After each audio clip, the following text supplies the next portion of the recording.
HCL take की बात कर लेते हैं और ये सवाल है मीनल जी का और नहीं मृणाल कांति शुक्ला जी का। सॉरी मैंने नाम गलत पढ़ लिया। ये हैं सिलचर आसाम से। एचसीएल टेक 1484 पर इन्होंने लिया हुआ है, लंबी अवधि का नज़रिया है। क्या इसे रखे रहना जो है वो सही फैसला होगा? अब नतीजों का मौसम शुरू होगा, उससे पहले क्या इन्हें कोई फैसला लेना चाहिए या नतीजों के बाद किस बात पे नज़र रखनी चाहिए?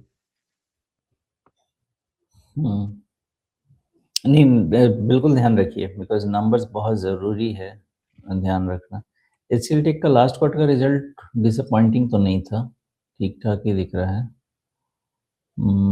तो उस केस में नहीं, फिर भी ना थोड़ी वॉलेटिलिटी बढ़ सकती है यहाँ पे, बिकॉज एचसीएल टेक्नोलॉजी भी चला है, करेक्ट हुआ है, सब कुछ हुआ है।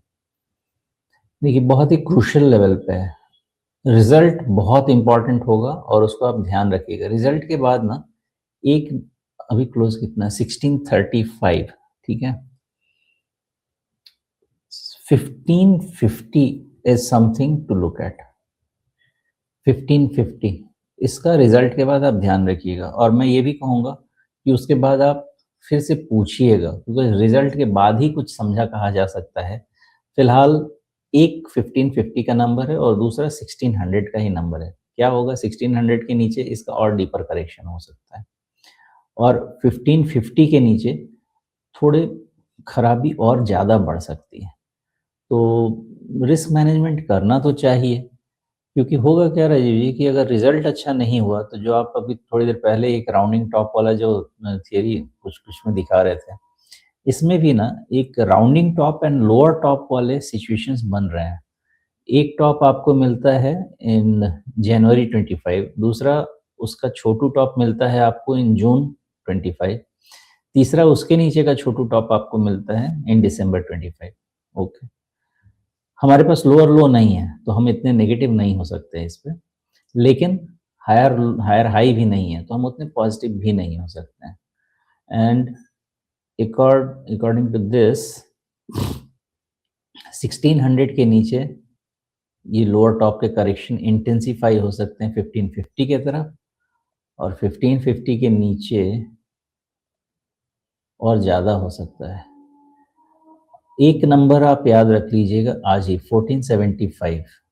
ओके, रिजल्ट के बाद कभी भी अगर, क्योंकि रिजल्ट के बाद बड़े बड़े इधर उधर नंबर हो सकते हैं, रिजल्ट के बाद अगर 1475 दिखा तो आप वापस आके पूछिए, मैं फिर उस समय पढ़ने की कोशिश करता हूँ, क्योंकि इसमें और ज़्यादा पढ़ नहीं पा रहा मैं अभी। जी। अब सुमेश जी, आपने राउंडिंग टॉप तो देखा छोटे टाइम फ्रेम पे, लेकिन थोड़ा बड़ा टाइम फ्रेम करके इसको हम डब्ल्यू क्यों नहीं पढ़ सकते हैं? संभावित डब्ल्यू। नहीं, डब्ल्यू पढ़ सकते हैं, लेकिन डब्ल्यू पढ़ने के लिए ना हमको ये चाहिए 1750 के ऊपर, फिर पढ़ लेंगे आराम से, कोई दिक्कत नहीं। 1750 के ऊपर निकले तो फिर डब्ल्यू फॉर विक्ट्री, नहीं डब्ल्यू फॉर क्यों? विन। क्यों भी पूछ लीजिए, क्योंकि आपके पास फिर हायर लो हो जाएगा और एक हायर हाई हो जाएगा, बस काफी है। जी, तो फिर आप उसके आगे के आसमान पे नजर डाल सकते हैं। ये वही शेयर है ना जिसने पिछले तिमाही में बताया था, मतलब बड़े शहरों में अकेला जिसने अपनी एआई रेवेन्यू भी सामने रखी थी। पिछले बार ही यही एक अच्छा रिजल्ट देके गया था, मतलब थोड़ा सेटिस्फैक्टरी देके गया था जहां तक मुझे याद है।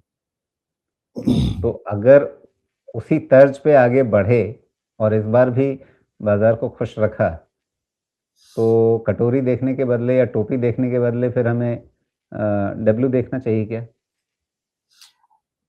थोड़ा रिस्क है ना। अब सेल एनुअल बेसिस पे तो अभी भी 6-8% का ही सेल्स ग्रो कर रहा है, तो जी। अगर इवन 9-10% का भी सेल्स ग्रो करता है फॉर द टेक्नोलॉजी कंपनी, और फिर बोलते हैं कि हम 25-30 का मल्टीपल अगर रन करता है, तो वो जस्टिफाइड नहीं दिख रहा ना, वो रिस्क दिख रहा है।